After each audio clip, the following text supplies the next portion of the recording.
जैसे भारत कैसी जलवायु, भारत की जलवायु कैसी है बच्चों? उष्ण उष्णकटिबंधीय जलवायु कहाँ से कहाँ तक के क्षेत्र को कही जाती है?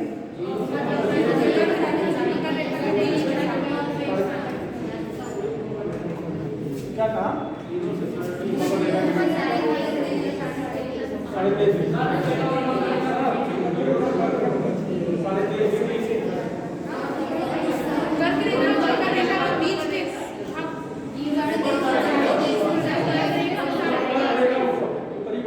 वायदा पेटियां जानते हैं? वायदा पेटियां, तो उससे इसका क्लासिफिकेशन बेहतर किया जा सकता है।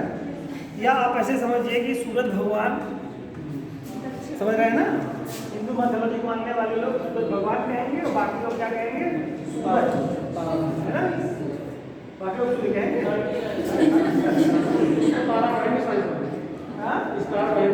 जैसे आज कौन सी डेट है भाई? 24 है। इसके 2 दिन पहले क्या हुआ? सबसे छोटा दिन था। अरे भाई कहीं छोटा रहा होगा तो कहीं बड़ा भी रहा होगा।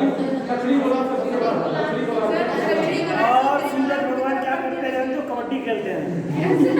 वो क्या करते हैं? कबड्डी करते हुए जाते हैं, यहाँ तक दिखाएंगे और 21 जून को यहाँ पहुँच जाएंगे। क्या करेंगे? 21 जून को यहाँ पहुँच जाएंगे।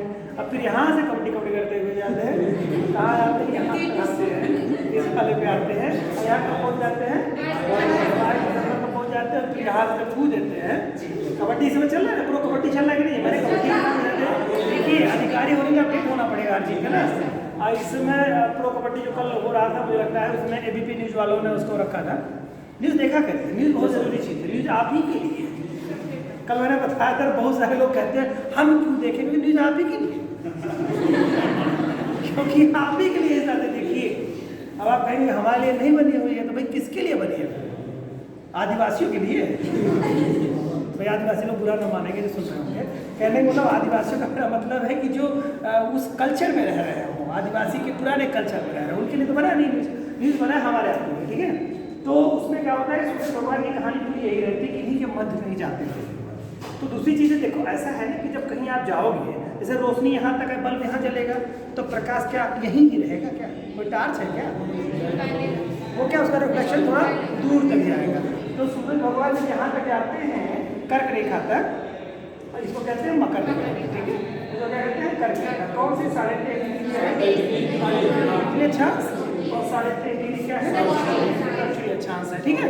तो अब सूरज भगवान कबड्डी करते हुए जाते हैं यहाँ से, तो जब यहाँ तक जाते हैं बच्चों क्या करते हैं कि इसका असर, आंशिक असर सूरज यहाँ आते हैं तो अपने पड़ोसी अक्षांशों पर भी उसका आंशिक असर पड़ ही जाता है ना। अब यहाँ ब्लोअर जलाओगे तो जो ब्लोअर से हाथ सेकेगा उसका तो गर्मी लगेगी, लेकिन उससे थोड़ा दूर भी जलेगा, वो अभी ब्लोअर का असर पाएगा। लाइट जब जलेगी तो उसकी रोशनी दूर तक जाएगी, उसका असर करेगी। तो सूरज जब जाते हैं तो ये 3.5 डिग्री उत्तर और 3.5 डिग्री दक्षिण तक जब पहुँचते हैं, इसके बाद भी उनका असर रहता है, यानी कि उनकी गर्मी का जो असर है बाकी अक्षांशों में विस्तार हो जाता है। यानी लगभग करीब 30 डिग्री उत्तरी अक्षांश और लगभग 30 डिग्री दक्षिणी अक्षांश के मध्य की जो जलवायु होती है वो उष्णकटिबंधीय जलवायु। लेकिन उसके साथ कंडीशन ये है कि वहाँ पर कोई ऊंचे पर्वत ना हो। जैसे भारत में अगर आप देखेंगे तो हिमालय पर्वत आप देखेंगे, हिमालय आ जाता है, तो यहाँ पर क्या इसका चांस उष्णकटिबंध में ही आता है, लेकिन यहाँ पर शीत ऋतु की जलवायु मिलती है।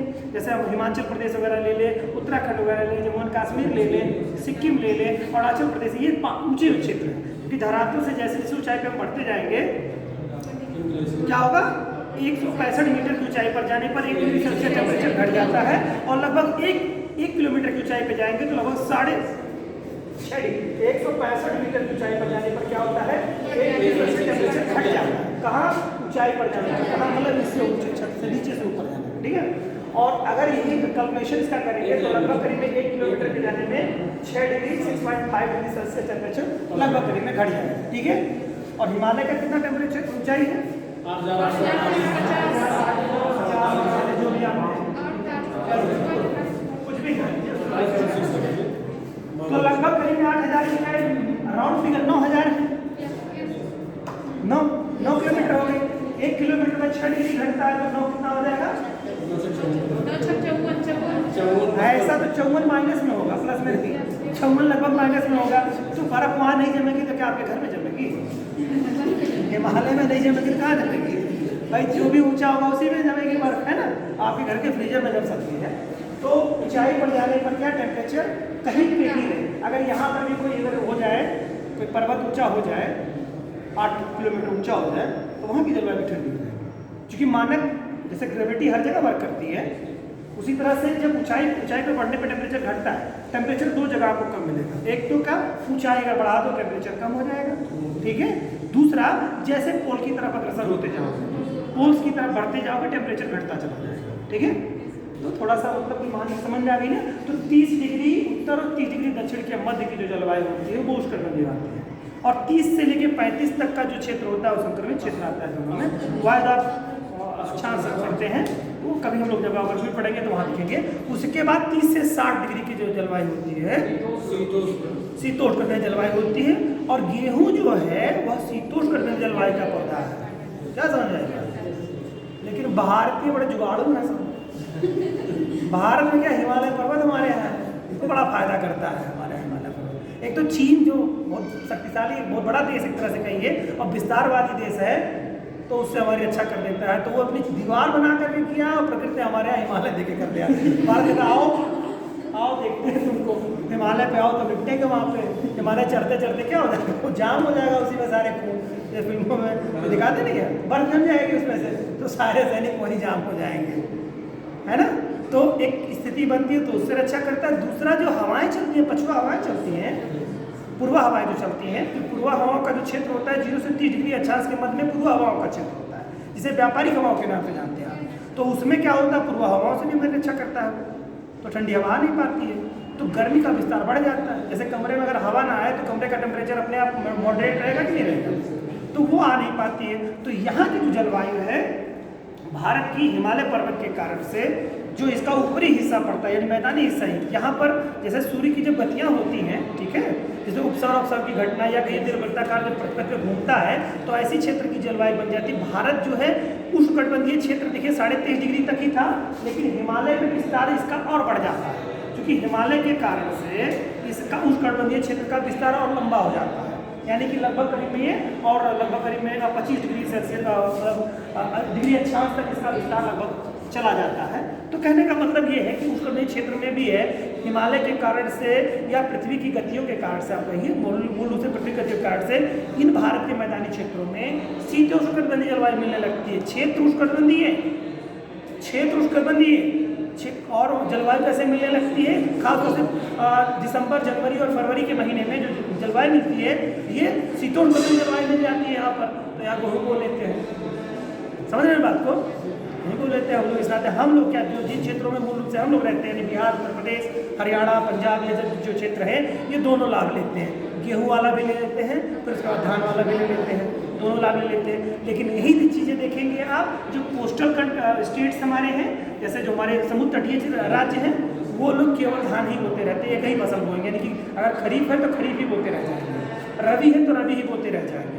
जैसे पश्चिम बंगाल वगैरह में देखेंगे, आंध्र प्रदेश वगैरह में देखेंगे, आप केरल, तमिलनाडु वगैरह में देखेंगे, यहाँ पर 3-3, 2-2 फसलें धान की बोई जाती हैं और धान ही पैदावार होता है, ठीक है। इसी नाते बंगाली जो ब्राह्मण लोग होते हैं, क्या उनको मछली और प्लस चावल, रोटी और मछली नहीं खाएंगे, चावल। अब वो लोग कहेंगे फल फ्रूट, उस जमाने में फल फ्रूट नहीं था तो मछलियाँ आसानी मिलती थी, तो उसमें भी करके सब अपना काम चला लेते थे। इंसान को जो मिलेगा वही खा लेगा, है ना। अभी जो है शाकाहारी हो, सर्वाहारी हो सकते हैं विषम परिस्थितियों में, है हो जाएंगे बच्चा, जब दर्द पड़ेगा तो हो जाएंगे, 1 दिन 2 दिन नहीं। अब एकाध महापुरुष हो कि हम प्राण त्याग देंगे, गांधीवादी विचारधारा के हो, आमरण अनशन पे बैठ जाएंगे, वो अलग इशू है। बाकी नॉर्मली तो क्या होता है, जैसे इस्लाम में, इस्लाम धर्म कैसे बन गया हमारे यहाँ, इस्लाम तो था ही नहीं पहले, हज़रत मोहम्मद साहब के पहले। इसी नाते तो भाजपा जो कट्टर पुराने जो है वो क्या कहते हैं, सब हमारे ही हैं, सब हमारे हैं। तो भाई पहले धर्म ही नहीं था। जब कोई धर्म अगर मान लो 500 ईस्वी में बना, 1500 साल उसको बने हुआ, 1000 वर्ष मान के चलिए कि 1500 वर्ष, 2000 चल रहा है, तो 500 समथिंग में उनका जन्म हुआ था जब मोहम्मद साहब में का, तो उसके बाद ही धर्म बना। तो उसके पहले धर्म ही नहीं था, तो आप कहाँ थे? इसका मतलब कि आप कहीं ना कहीं सीख रहे होंगे, सिख रहे होंगे। सिख तो बाद में बना, वो भी सिख धर्म भी बाद में बना, तो वो भी नहीं हो सकता है। तो ईसाई धर्म हो सकता है प्राचीन धर्मों में अगर देखेंगे। अरे भाई सनातन तो सबसे पुराना है, इसका पता ही नहीं है कब का है, इसका पता ही नहीं है कब का है। और वो भी मिलते रहते हैं, अवशेष मिलते रहते हैं, शंकर जी की मूर्ति मिल जाएगी तो किसी देवी की मूर्ति मिल जाएगी, तब और प्राचीन हो जाएगा सनातन धर्म, जिसका कोई और छोर पता ही नहीं है कब का है, कहाँ का है और कब तक रहेगा। यहाँ पर मुस्लिमों ने भी सैकड़ों वर्षों तक यहाँ पर शासन किया, तो वे नहीं साहब पूरी तरह से सबको अडॉप्ट कर पाए। अभी भी जो है मंदिर और इस तरह के मुद्दे भी बने रहते हैं, है ना। और उसके बाद अंग्रेज आए, वो भी ईसाई थे, वो तो सुअर और गाय की चर्बी लगा करके जो कारतूस में भर दिया वो लोग क्रांतिकारी हो गए बम फोड़ लिए। अगर वो लोग ना किए होते तो 1857 क्रांति की नहीं होती, क्यों है कि नहीं ऐसा है। तो इतिहास को समझने के लिए बहुत रोचकता का, ज्योग्राफी को समझने के लिए और पॉलिटिक्स को समझने के लिए, कोई भी सब्जेक्ट समझने के लिए उसका रिलेशनशिप आपको स्थापित करना होगा। रिलेशनशिप अगर आपने बना लिया तो यही मजा है, और रिलेशनशिप नहीं बना तो विपक्षी पार्टी की तरह कानाफूसी जैसे करते रह जाएंगे अपने आपस में, ठीक है। तो हमेशा इस रूप में जब किसी चीज़ को पढ़िए और कई विषय जब पढ़ेंगे तो आपको रिलेशन बना पाएंगे, रिलेशनशिप स्थापित हो जाएगा, ठीक है। जैसे मैथमेटिक्स से कोई सवाल लगाते हैं तो आप कहते हैं देखो ये उस पे है, इसमें वो काम कर रहा है, तो जो बच्चा पहली बार पढ़ता है क्या काम कर रहा है, तो जो बताते हैं तो वो काम कर रहा है, मतलब इसमें वो फार्मूला लगता है, तो उसमें वो लगता है तो मतलब वही हो जाता है, यानी कि रिलेशन जो बनती है, एक कोई एक्सरसाइज आप करते हैं तो पुराने चैप्टर्स का उसमें बेस्ड होता है, ठीक है। तो इस तरह से कुछ चीज़ें होती हैं। आइए आते हैं अपने विषय वस्तु पे, पॉलिटी पे। तो हम लोग कहाँ थे भाई? 83 हो गया था। चलिए भाई बहुत अच्छी बात है। संसद के अधिकारी है ना, ये हो गया था कि नहीं हो गया? अच्छा जी 83 हो गया था। अच्छा, संसद के सदस्य के लिए निर्धारित योग्यताएं, जी हाँ। चलिए 84 में कर लीजिए बच्चों, क्या क्या होगा। तो पहली चीज तो क्या होना चाहिए, भारत का नागरिक होना चाहिए। पहला है भारत का नागरिक होना चाहिए। दूसरा है राज्यसभा में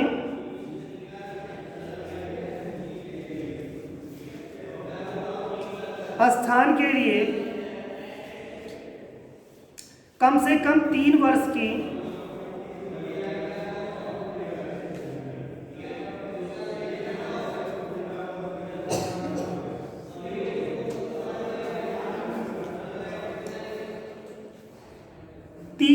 बेटा 3 वर्ष के 30 वर्ष के लिए 30 वर्ष की आयु का, देखिए आप लोग कितने ज्ञानी हो गए, जरा सी बात पकड़ लेते हैं, इसे कहते हैं ज्ञान, ठीक है।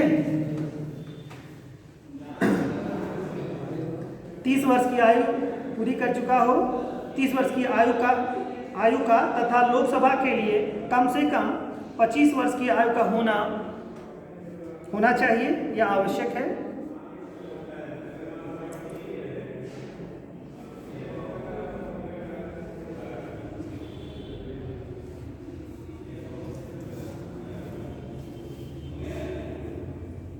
नेक्स्ट पॉइंट है बेटा, संसद द्वारा बनाई गई विधि द्वारा विहित की गई अन्य योग्यताएं होनी चाहिए।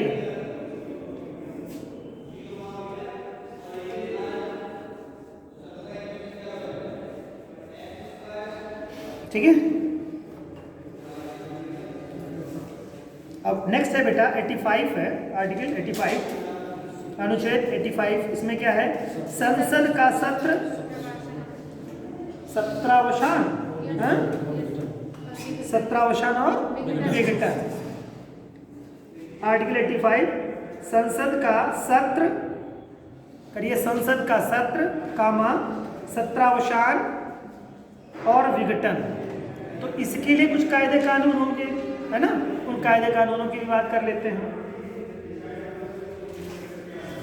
पहला पॉइंट है राष्ट्रपति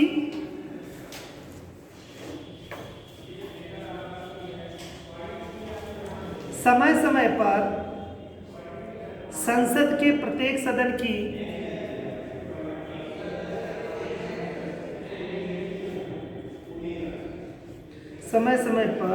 संसद के प्रत्येक सदन को समय समय पर संसद के प्रत्येक सदन को जब ठीक समझे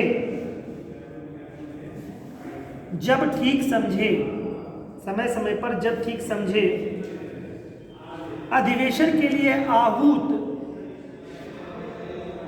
करेगा।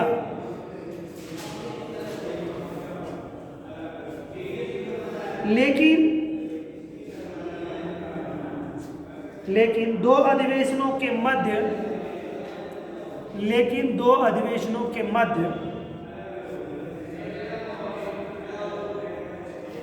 6 मास का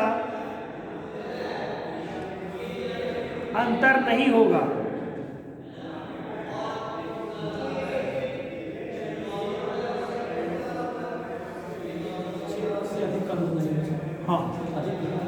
हाँ 6 माह का से अधिक का अंतर नहीं होगा, या 6 माह का अंतर नहीं होगा, मतलब अधिक ना कहिए, अंतर नहीं कहिए, बात वही हो गई ना। 6 माह अधिक का अंतर नहीं होगा, तो इसमें हाँ तो यही बात है। लेकिन दो अधिवेशनों के मध्य 6 माह का अंतर नहीं होगा। 6 माह का अंतर नहीं होगा मतलब क्या होगा? यही सेंस है ना, अधिवेशनों का अंतर नहीं होगा, यानी कि हर छठे महीने के अंदर ही हो जानी चाहिए, है ना। वैसे भी हमारे 3 बैठकें होती हैं, 3 तरह का सत्र चलता है। कौन कौन सा होता है? 3 सत्र है, तो 3 बना है, तो एक न एक हो ही जाना है आपको, है ना। चलिए ठीक है, तो ये हो जाएगा कम से कम 6 माह से क्या हो गया? 6 माह का अंतर नहीं होना चाहिए। अर्थात चलिए यही शब्द और दूसरी भाषा में कहें, अर्थात सत्र की अंतिम बैठक से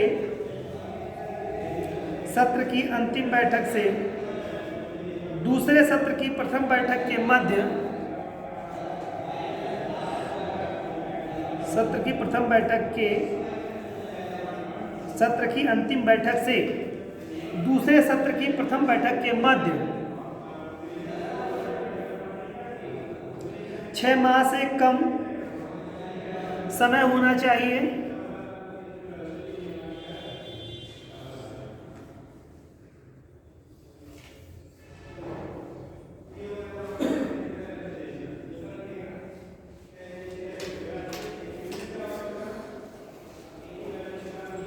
नेक्स्ट पॉइंट है, दूसरा है, राष्ट्रपति समय समय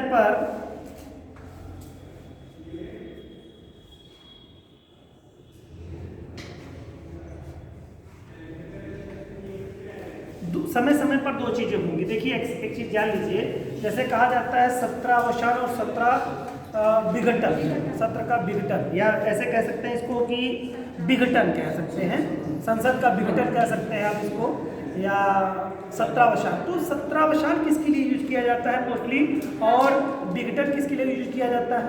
सत्रावसान जो है सर, संसद की प्रथम बैठक से और अंतिम बैठक के बीच का जो समय होता है वो सत्रावसान होता है, और सत्रावसान को राष्ट्रपति संबोधित करेंगे।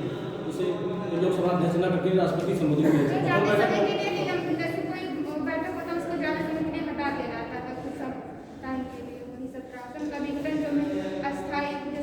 अरे भाई अभी आपने बताया कि 3 तरह के होते हैं सत्र, तो 17 का वसान हो गया।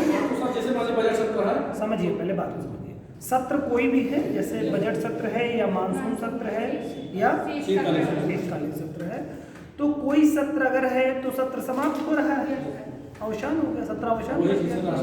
सुनिए पहले बात को, तो सत्रावसान इसको कहेंगे, ठीक है। तो ये तो सब जगह होता है, लोकसभा में भी होता है, राज्यसभा में भी होता है, यानी कि सत्रावसान की क्रिया दोनों में होगी। सत्र का अवसान हो गया, समाप्त हो गया सत्र, ठीक है। लेकिन अगर हम बात करें कि कोई एक ऐसा सदन है जो कभी समाप्त नहीं होता, तो वहां पर क्या होगा? हमेशा वहां पर चले, वहां पर उसका विघटन करना नहीं होगा, वहां पर हमेशा ये प्रक्रिया हमेशा चलती रहती है, सत्रावसान ही होता रहता है, लोग आते जाते रहते हैं। विघटन की प्रक्रिया होगी तो लोकसभा की जब वो फाइनली लास्ट हो जाएगा, जैसे चुनाव आने वाला है, जैसे इसमें विधानसभा अपनी यहाँ चल रही है उत्तर प्रदेश में, तो उत्तर प्रदेश में विधानसभा के चुनाव आपके आ गए हैं, अभी डिक्लेयर नहीं हुआ है। अगर डिक्लेयर हो जाएगा मे बी, जो भी जनवरी के महीने में अगर कर देते हैं वो लोग, तो ये क्या शीत वाला सत्र चल रहा है? शीतकालीन सत्र चल रहा है, तो इसी में ही वो राज्यपाल महोदय अपना जो भी करना होगा विघटन करना होगा तो विघटन कर देंगे। या मान लो और एक्सटेंड हो जाता है, यानी कि मानसून बजट सत्र आ जाता है, तो बजट सत्र में फिर देखा जाएगा। वैसे बजट सत्र से पहले ही चुनाव करा लिए जाते हैं, बजट इस नाते नहीं चुनाव कराए जाते हैं बजट सत्र में कि अगली सरकार आएगी, चुनी जाएगी तो फिर अपना बजट लाएगी, है ना। और ये सरकार तो अपना बजट जो भी है उसका 1 साल तो इसी में चलता है। जो ये सरकार अगर बजट बना दी, ये सरकार तो बजट बनाएगी बनाएगी, चुनाव हो रहा है, जो भी प्रक्रिया हो रही है। तो थोड़ा सा ध्यान समझिएगा, यहाँ पे सत्रावसान यानी कि सत्र का कोई सत्र है, मानसून सत्र है, शीतकालीन सत्र है या बजट सत्र है, कोई सत्र जब समाप्त होता है तो वो क्या कहलाता है, सत्रावसान कहलाता है। और जब कोई सदन एक तरह से पूरी तरह विघटित कर दिया जाता है, 5 साल का कार्यकाल पूरा कर चुका होता है, तो 5 साल पूरा करने वाले तो जो भी सदन है, चाहे सभी विधानसभाएं आप कह लीजिए और लोकसभा कह लीजिए, बात हम लोग लोकसभा के संदर्भ में पढ़ रहे हैं तो लोकसभा हो जाएगी, राज्यसभा एज इट इज बनी रहेगी, ठीक है। चलिए, तो इसमें आप लोग ऐसे कर लीजिए, समय समय पर डैश करके लिख लीजिए, समय समय पर डैश करके लिखिए, नंबर 1 या ए नंबर कर लीजिए। सदनों का अथवा किसी एक सदन का, सदनों का अथवा किसी एक सदन का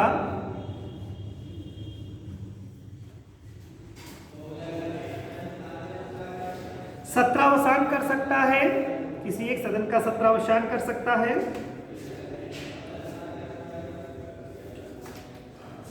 किसी एक सदन का सत्रावसान कर सकता है। दूसरा क्या है, लोकसभा के परिप्रेक्ष्य में है,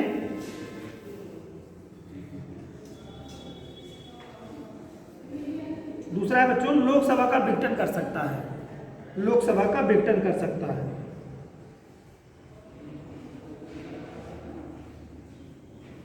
ये आर्टिकल किसके बारे में, 85 किसके बारे में कह रहा है मिला के,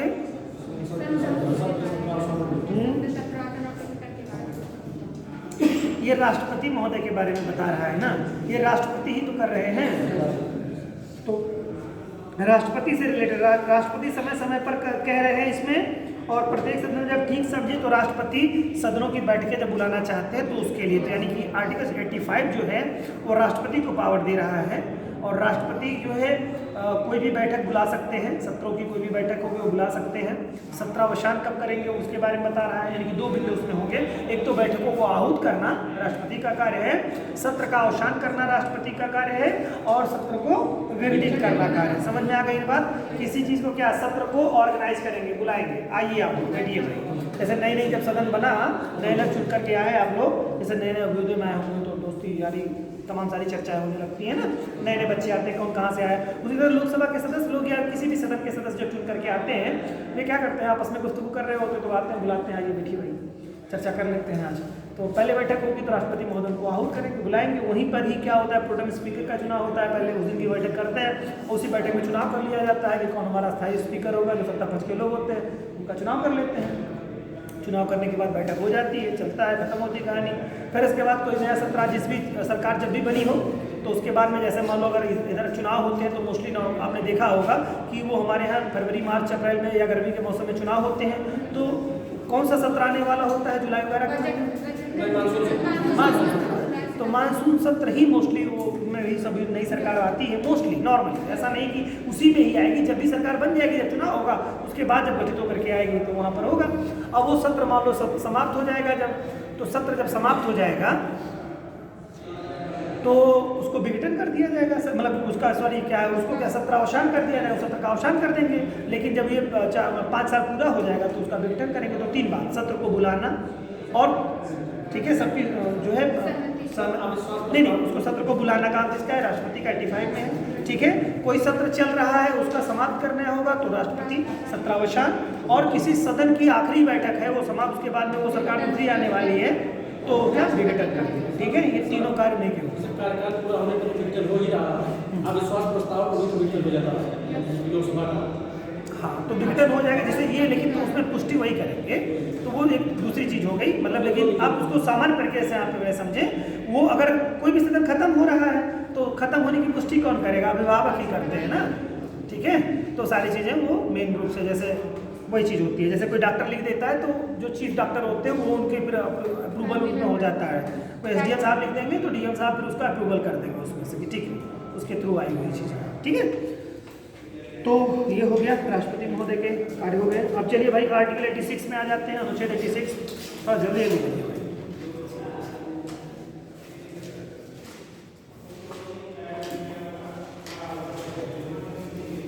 आर्टिकल 86 क्या कहता है? राष्ट्रपति किसी विलंबित विधेयक के संबंध में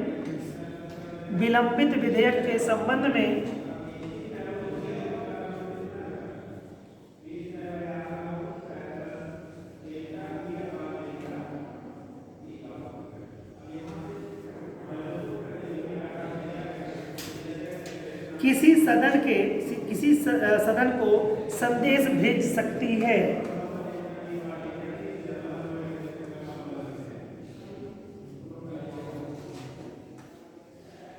किसी सदन को संदेश भेज सकती है या सकता है, भेज सकता है, संदेश भेज सकता है। क्योंकि राष्ट्रपति ये पर्सन है तो भेज सकता है, ठीक है। कि किसी सत्र के लिए अगर लेट हो रहा है, ठीक है, विधेयक के संबंध में कोई विधेयक लेट किया गया जा रहा है तो पूछ सकते हैं राष्ट्रपति महोदय कि भाई इस पर क्या हो रहा है ना। बहुत सारे सरकार प्रॉमिस कर लेती है कि हम फलाना कानून बनाएंगे, इस तरह का विधेयक लाएंगे। तो कुछ तरह की चीज़ें जब होती हैं तो उसमें नहीं हो रहा है, राष्ट्रपति इंटरेस्टेड है उसके प्रति, तो पूछ लेंगे भाई, सरकार से पूछ लेंगे प्रधानमंत्री के थ्रू कि भाई क्या हो रहा है उसमें, है ना। तो वो बताएंगे। ये पूछने की जो शक्ति कह रहा है 86 में हो जाएगा, ठीक है। 87 में बच्चों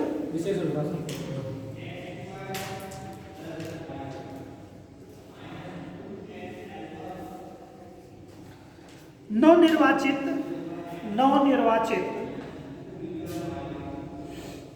अब नवनिर्वाचित होंगे भाई तो किस सदन में होंगे? लोकसभा। हमेशा बात की गहराई को समझिएगा। नवनिर्वाचित होंगे तो लोकसभा में तो, राज्यसभा में तो हमेशा 2/3 तो पुराने ही रहते हैं। नवनिर्वाचित मतलब मीन्स लोकसभा, ठीक है, क्योंकि यही सदन है, पूरे सदस्य उसके क्या होंगे? न्यू सदस्य क्या होंगे, ठीक है। तो नवनिर्वाचित लोकसभा के प्रथम सत्र में तथा प्रत्येक वर्ष के प्रथम सत्र के आरंभ में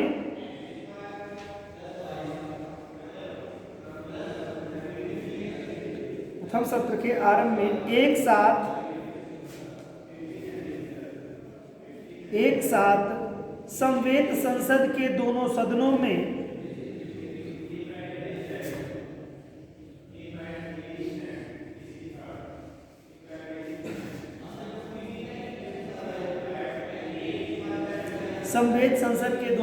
में विशेष अभिभाषण करता है। इसका पूरा मतलब क्या हुआ? बच्चा बता पाएगा?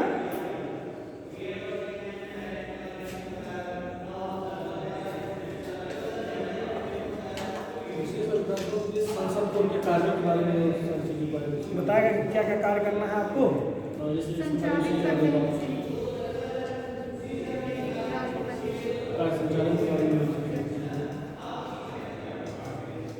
ये हर कोई घटना होती है उसके पीछे का कोई कारण होता है। तो यदि एक घटना है तो इसके पीछे का भी कोई कारण होता है। राष्ट्रपति में फुर्सत नहीं है कि सबको आप लोगों से कुछ और कराना।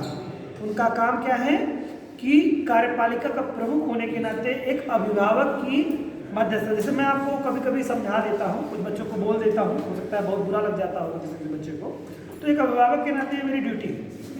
बहुत सारे अभिभावक अपनी ड्यूटी नहीं निभाते, तो ये उनका अपना विषय, मेरा विषय नहीं। ये अलग बात है, वो आपके ज़्यादा प्रिय है, हो भी सकते हैं, तो विषय अलग है। लेकिन सवाल ये है कि अभिभावक का काम यही है। तो राष्ट्रपति महोदय क्या करते हैं? जो नए चुन करके लोग आते हैं, तो पुराने जो लोग होते हैं, तो पुराने कौन लोग होते हैं? राज्यसभा के लोग होते हैं। तो कहते हैं दोनों लोग आओ, मिलो, अब कुछ मुद्दे की बात करो। तो सब मिलते हैं तो जान पहचान भी हो जाती है ना। लोग मिल लेते हैं, सरकार अपनी बात बता भी देती है कि भाई सुनो लो, हम इसी एजेंडे पे आए हुए हैं, जान ही रहे हो सब लोग। हेलो हाय की हालचाल हो जाती है। मान लो कोई सांसद है, वरिष्ठ सांसद है, उनको इतनी फुर्सत ही नहीं है अपने काम से राज्यसभा के, वो जान ही ना पाए कौन सा गृह मंत्री बन रहा है, कौन सा रक्षा मंत्री बन रहा है, कौन सा क्या बन रहा है, वो भी न्यूज़ में देखें कौन अच्छा मंत्री है ये है। मैं भी 1 मिनट के लिए मानता हूँ तो हालांकि ऐसा होता नहीं है, लेकिन मान लिया जाए कुछ लोग आलसी प्रवृत्ति हो जिनके यहाँ पुश्तैनी सांसदी लिखी हुई हो कि भाई वो पुश्तैनी सांसद है। कुछ लोग होते हैं ना कि मतलब 8 बार से सांसद हैं, तो उनके बाप दादा भी रहे, वो भी वही रहे, तो ऐसे लोग क्या होंगे, उनको नए लड़कों के बारे में नहीं पता है कि कौन नया लड़का प्रधानमंत्री बन रहा है, कौन सा नया लड़का रक्षा मंत्री बन रहा है। बहुत सारे देखिए युवाओं में, हमारे यहाँ मंत्रियों में देखिए नए नए बने हैं ना। तो जब ये लोग की जब पहली बैठक होती है तो उस बैठक में ही मतलब सारे लोगों को मिलना, एक दूसरे से कम्युनिकेशन हो जाते हैं, एक दूसरे को देखते हैं, जानते हैं, पहचानते हैं, और संसद का पूरा सत्र होता है, सरकार उसमें बोलती है भाई देखिए हम लोग ऐसा ऐसा काम करने के लिए, चूँकि उनको मालूम भी हो जाता है और कम्युनिकेशन भी हो जाती है। तो पहले बतौर अभिभावक के तौर पर जैसे नए नए रिश्ते जब कोई बनते हैं तो उसमें क्या होता है, परिचय कराया जाता है, भाई ये देख लीजिए ये आपकी वो है, ये वो आपकी वो है, आपकी वो है। इस तरह के रिश्ते होते हैं कि नहीं होते हैं?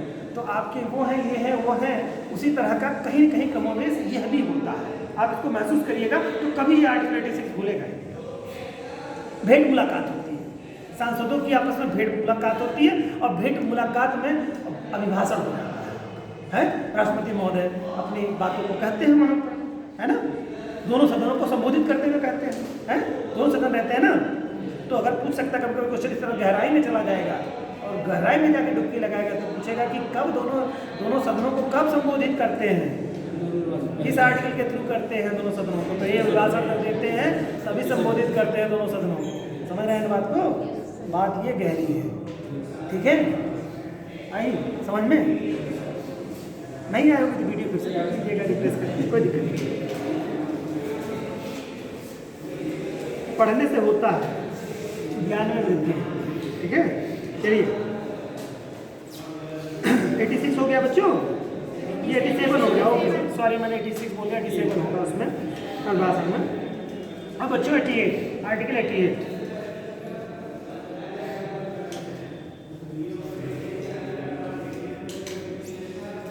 इसमें 88 में मंत्रियों तथा महान्यायवादियों के दोनों के विषय में अधिकार, मंत्रियों तथा महान्यायवादी के दोनों सदनों के विषय में अधिकार।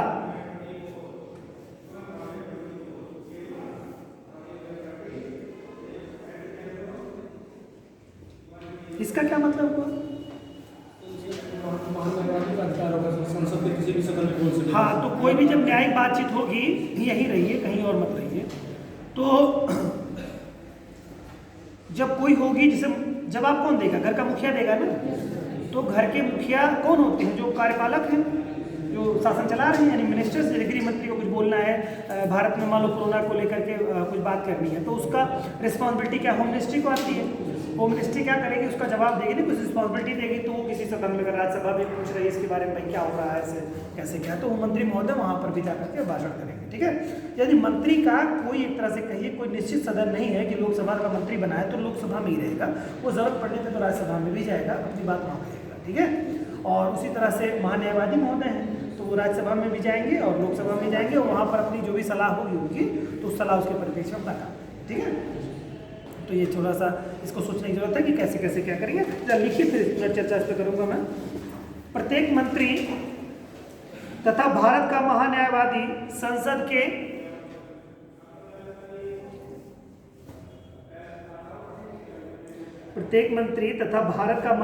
संसद के किसी भी सदन में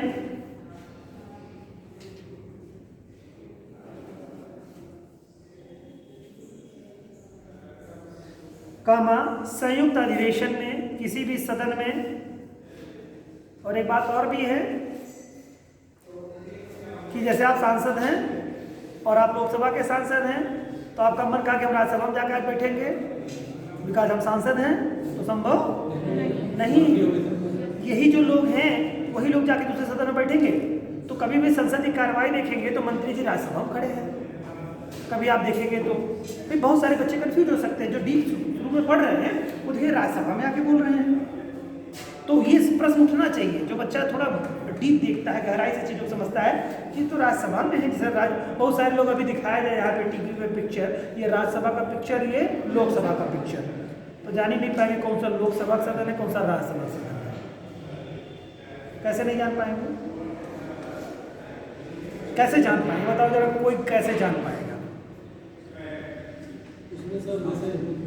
जैसे लोकसभा अध्यक्ष महोदय को, अच्छा लोकसभा मान लो अगर नहीं है, कोई नहीं है, कुछ लोग तो उसमें होंगे, कुछ लोग तो हमेशा मतलब क्या होगा, बाउंसर वाउंसर जो रहते हैं उसमें क्या होता है, लिखा होगा, लिखा होगा उस सभापति। मान लो ये बिल्ला उल्ला भी नहीं लगा है वहाँ पे नाम के आगे, टैग वैग नहीं लगाए तो भाई देखिए, सीटें एक 500 सदन वाली है, 550 वाली और एक 250 वाली है, तो सदन की इस तरह से भी कार्रवाई में आप थोड़ा सा देख सकते हैं, इस चीज़ को ले सकते हैं। भाई आपका नहीं दिखता, आपकी टीवी कभी कभी दिखाता है, ऐसा ना कहिए टीवी वाले, वरना आपके खिलाफ सब कार्रवाई कर देंगे, आपको मेन हेडलाइन बना देंगे कि ऐसा नहीं। अरे दिखाता है, अरे भाई मेरे जैसे सीटें दिखती हैं ना, जैसे ढेर सारी सीटें वहाँ पर आपको बड़ी ज़्यादा संख्या दिखी, दूनी सीट हो गई ना। अब ऐसा नहीं मैं कह रहा हूँ, मैं एक समझने के लिए हम लोग ऐसे पहचानते हैं लोकसभा अध्यक्ष। नहीं देखिए, वो तो सभी पहचानते हैं, वो तो सभी पहचानते हैं, लेकिन अब किसको किसको पहचानते हैं आप? जैसे मान लो मोस्टली जिनको पहचानते होंगे मिनिस्टर ही होंगे या विपक्षी नेता होंगे, तो विपक्ष का नेता राज्यसभा का भी हो सकता है, तो जरूरी नहीं कि आप पहचान रहे तो लोकसभा का ही हो। अब कह दिए सारे काटू तो मिल ही जाएंगे, वो अलग विषय है तो एक अलग इशू आपका है, थोड़ा सा समझने की जरूरत इसमें है। तो वो सदन दोनों सदन होंगे, तो इसके संदर्भ में ऐसे ही बात है। चलिए भाई, तो संयुक्त अधिवेशन में होगा जब, अभी आ जाएंगे, दोनों जा सकते हैं। कौन? दो ही लोग, महान्यायवादी महोदय और दूसरे मंत्री जी चले जाएंगे संयुक्त अधिवेशन में। इसके अलावा संसद की किसी भी समिति में, अब समिति चाहे राज्यसभा की भी होगी तो उस वाले में भी उनका जा सकते हैं मंत्री लोग, जिसमें समिति में कामा, उसके बाद लिखिए जिसमें उनका नाम सदस्य के रूप में दिया गया है, जिसमें उनका नाम सदस्य के रूप में दिया गया है।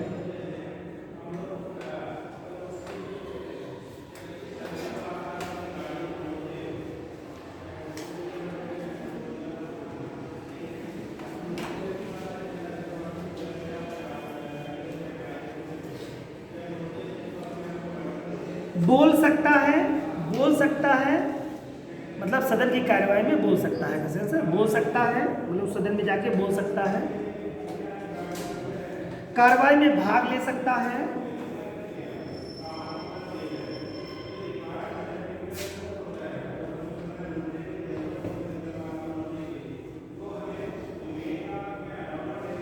लेकिन वह अनुच्छेद के आधार पर, लेकिन वह इस अनुच्छेद के आधार पर, लिख लीजिए, लेकिन वह इस अनुच्छेद के आधार पर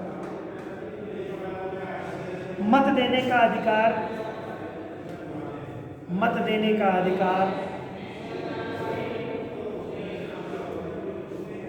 या मत देने का अधिकारी नहीं है। इस अनुच्छेद के अनुसार मत देने का क्या है? अधिकारी नहीं है। ये क्यों रोका गया होगा? जैसे मंत्रियों को क्या, महान्यायवादी की तो बात छोड़ दीजिए, वो तो किसी भी सदन के सदस्य होते नहीं हैं, तो मंत्रियों को देखा जाए तो दोनों सदनों में कार्य में भाग लेने का अधिकार होता है।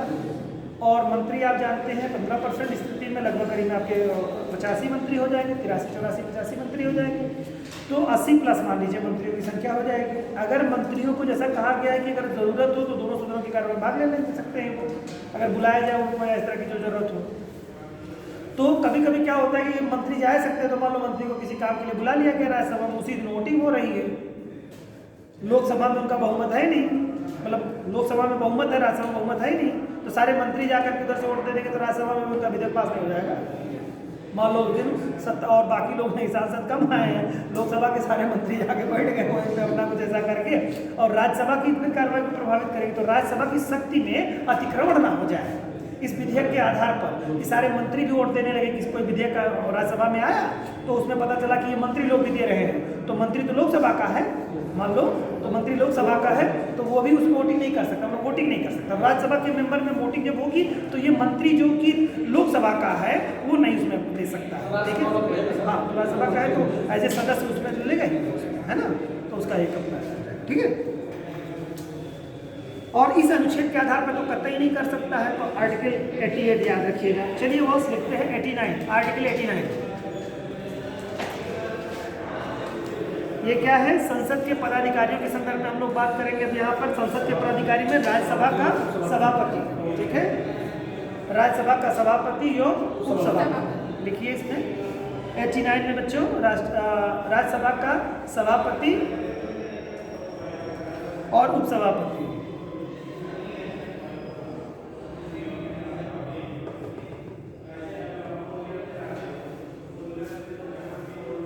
इसमें लिखिए नंबर 1, भारत का उपराष्ट्रपति राज्यसभा का, भारत का उपराष्ट्रपति राज्यसभा का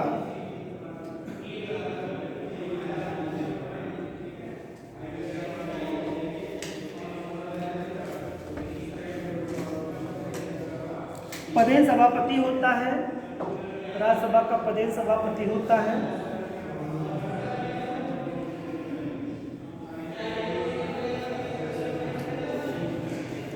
दूसरा इसमें पॉइंट लिखिए 89 में ही, राज्यसभा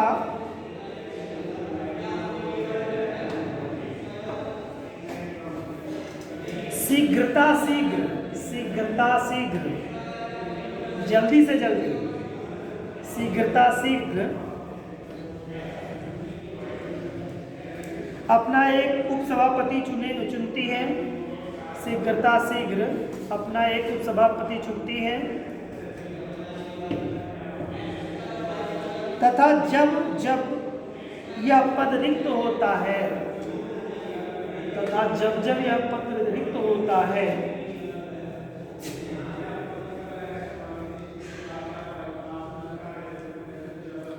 तब किसी अन्य सदस्य को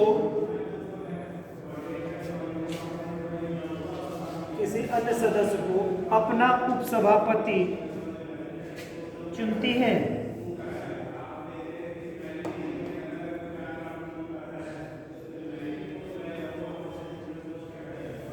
अब आर्टिकल 90 बेटा, आर्टिकल 90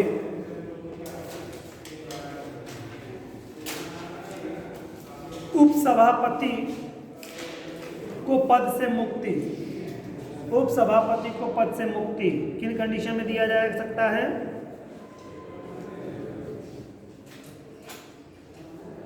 पद से मुक्ति, उपसभापति को पद से मुक्त। इसमें लिखिए राज्यसभा के उपसभापति के रूप में, राज्यसभा के उपसभापति के रूप में पद धारण करने वाला सदस्य, पद धारण करने वाला सदस्य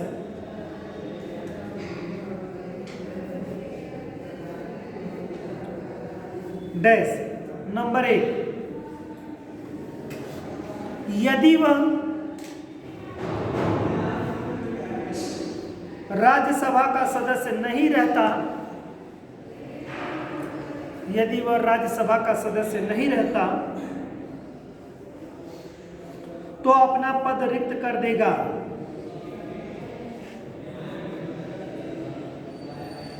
तो अपना पद रिक्त कर देगा। यानी कि 6 साल उनका कार्यकाल मान लो पूरा हो रहा है तो वो अपना पद छोड़ देंगे, सदस्य नहीं रह गए, 6 साल पूरा हो गया उनका, और सभापति कोई उपसभापति कोई रहे हैं और समय उनका टाइम पीरियड हो गया, तो 6 ईयर हो गया, तो वो पद अपना छोड़ देंगे, ठीक है, रिक्त कर देगा। दूसरा पॉइंट क्या है? किसी भी समय सभापति को, किसी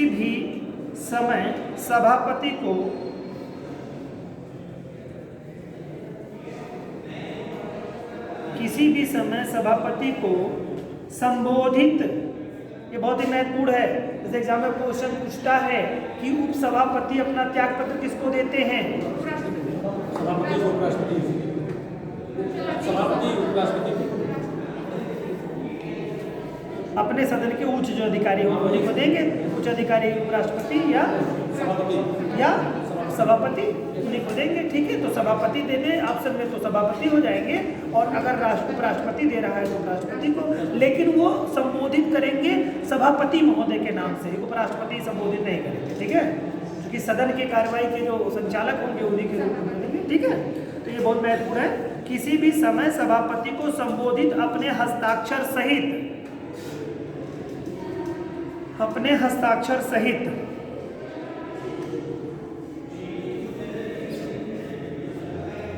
लेख द्वारा त्यागपत्र दे सकता है। लेख द्वारा त्यागपत्र दे सकता है।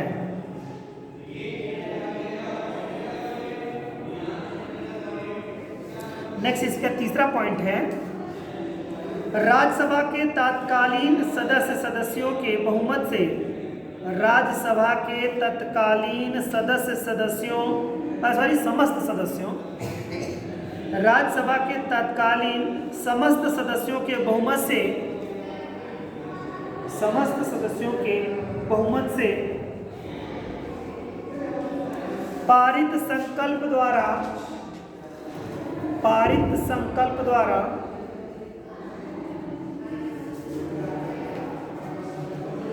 उपसभापति को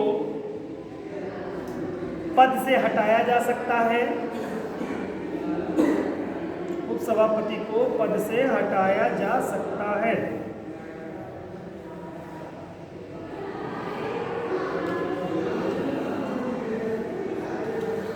लेकिन ऐसे संकल्प के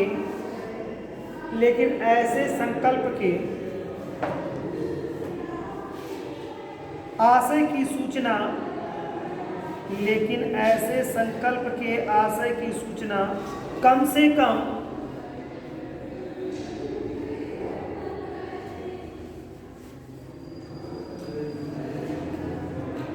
14 दिन पूर्व